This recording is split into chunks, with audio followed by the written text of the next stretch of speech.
প্রিয় ছাত্রছাত্রী, অভিভাবক এবং আমার ছোট্ট ছোট্ট বন্ধুরা, আশা করছি তোমরা সবাই অনেক ভালো আছো, সুস্থ আছো। আজ এই ভিডিওতে আমি তোমাদেরকে কালার তো অবশ্যই দেখাবো, কিন্তু তার সাথে সাথে যেটা আরও বেশি গুরুত্বপূর্ণ, একটি কম্পোজিশন তৈরি করতে গেলে তার মোটামুটি 7টি পয়েন্ট মাথায় রেখে কম্পোজিশন তৈরি করতে হয়।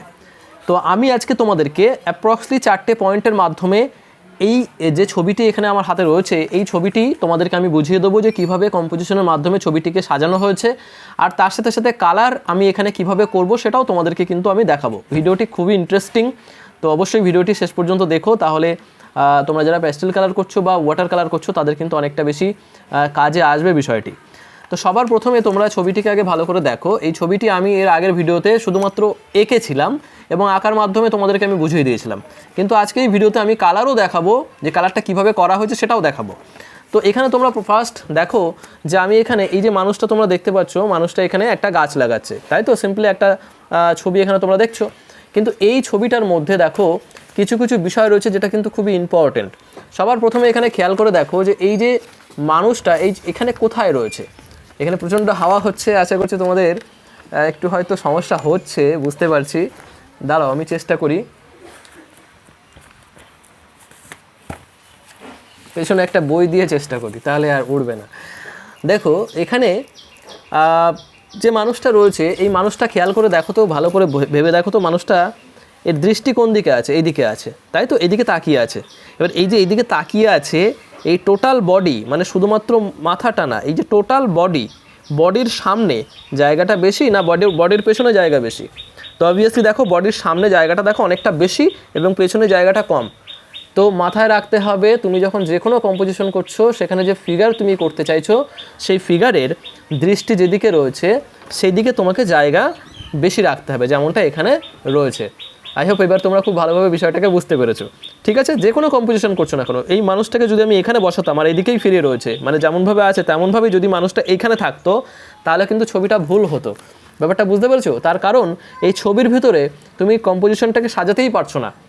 ক্লিয়ার হয়েছে? একটা মানে মনে হবে যেন, মানে এ যদি এইখানে চলে আসে তাহলে মনে হচ্ছে না যে এখান থেকে বেরিয়ে যাচ্ছে, মানে এ তো আরেকটুখানি যদি সামনে চলে যায় তাহলে তো বেরিয়ে গেল, মানে ছবি থেকে বেরিয়ে যাওয়ার চেষ্টা চলছে, এরকম একটা ব্যাপার হয়ে যাবে। ব্যাপারটা বুঝতে পারছো?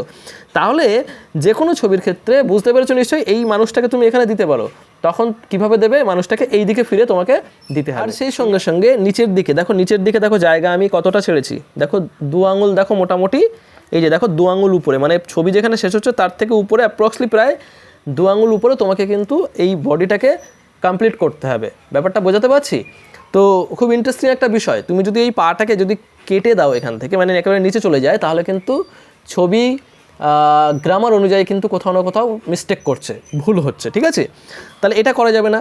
তাহলে এটা গেল হচ্ছে কি যে তুমি কীভাবে সাজাচ্ছ। তার সাথে সাথে দেখো এই যে আমি যে বড় যে ঘর করেছি, ঘরটাকে দেখো কোথায় রেখেছি, আমি কিন্তু মাঝখানে দিইনি। মাঝখানে দিলেই কিন্তু ছবিটা কিন্তু কোথাও না কোথাও মানে একটা গিঞ্জি হয়ে যাবে, ঠিক আছে? মানে ছবিতে তুমি বাইরে আর কিছু দেখাতে পারবে না। ক্লিয়ার হয়েছে?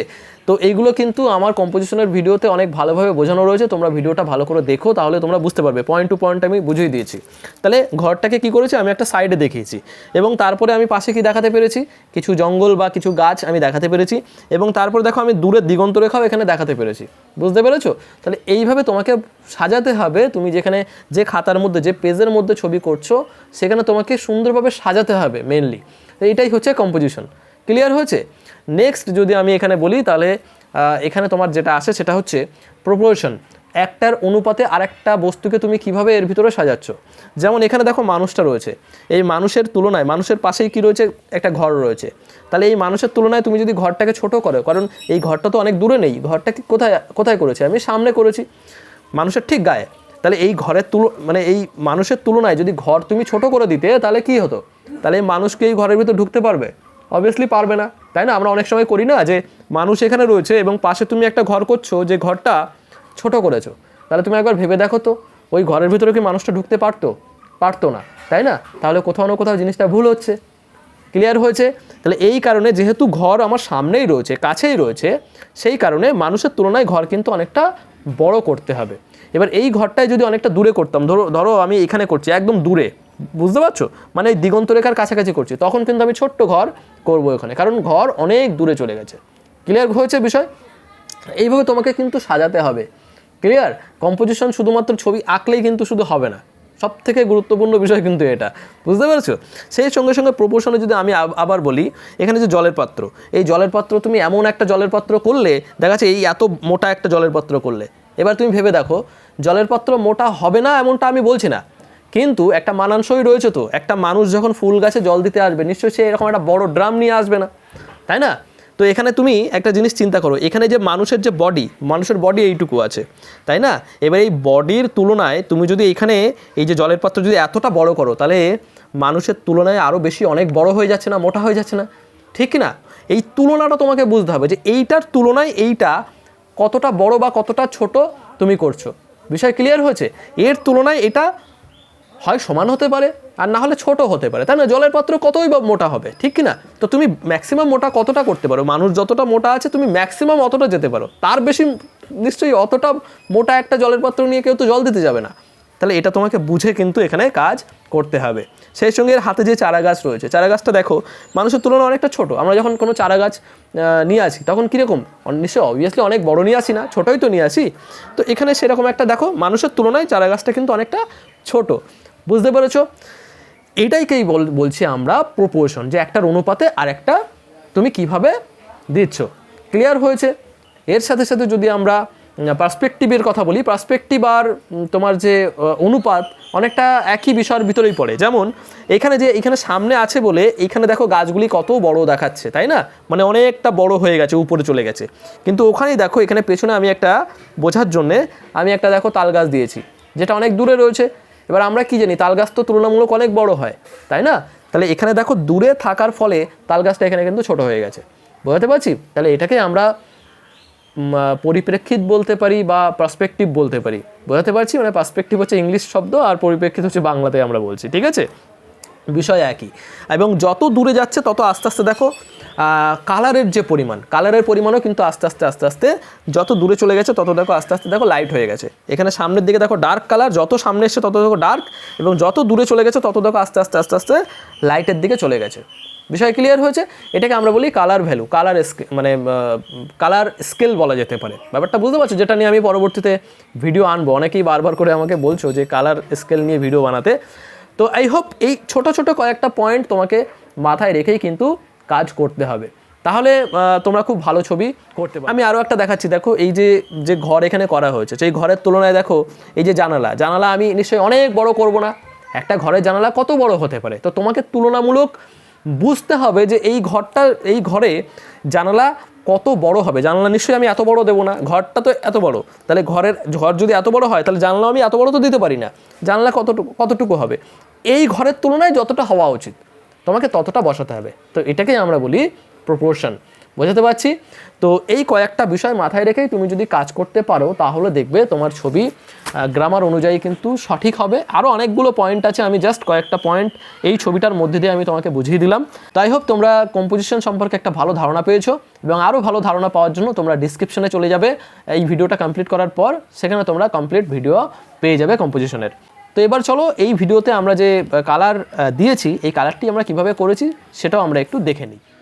প্রিয় বন্ধুরা, ভিডিওটি একটু ফাস্ট করে দেওয়া হয়েছে, না হলে এই ভিডিওটি অনেক লম্বা হয়ে যাবে। আশা করছি তোমরা সহজেই বুঝতে পারবে। এখানে তোমরা দেখতে পাচ্ছ আমি সবার প্রথমে আকাশ কালার করেছি, এবং সেই ব্লু কালার দিয়েই কিন্তু দেখো আমি জঙ্গলের কিছুটা টোন এখানে দিয়েছি। কেন ব্লু কালার ইউজ করেছি সেটা আমি বলছি, তবে তার আগে এটা বোঝার চেষ্টা করো যে এখানে দেখো আমি সামনের দিকের যে কালার করছি জঙ্গলে, সেখানে কিন্তু আমি কিছুটা ডার্ক কালার করছি, এবং যখন পেছনের দিকে কালার করছি সেই জায়গাগুলি কিন্তু আমি কিছুটা লাইট কালার দেওয়ার চেষ্টা করছি। যেমনটা আমি পেছনে যে ব্লু কালার দিয়ে যে জঙ্গল দেওয়ার চেষ্টা করলাম সেটি কিন্তু দেখো অনেকটা বেশি লাইট কালার অবভিয়াসলি, এবং দিগন্ত রেখার কাছেও যে কালার করলাম সেটিও কিন্তু অনেকটা বেশি লাইট কালার করা হয়েছে।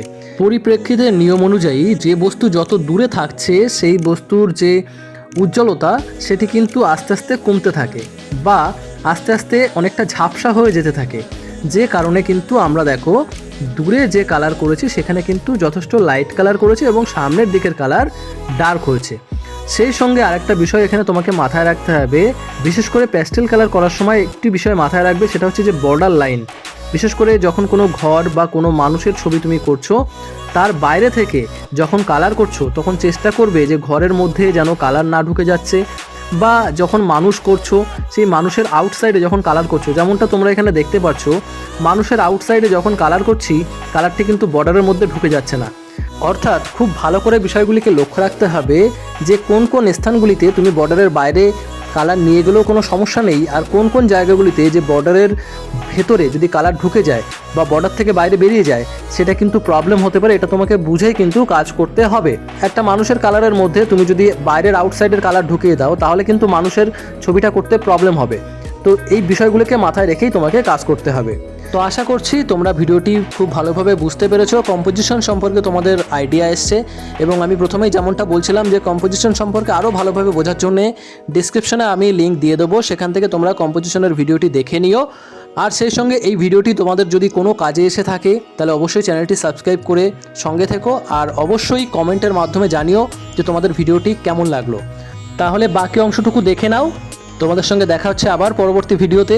ততক্ষণের জন্য সবাই তোমরা ভালো থেকো, সুস্থ থেকো আর নিজের খেয়াল রেখো। বাই।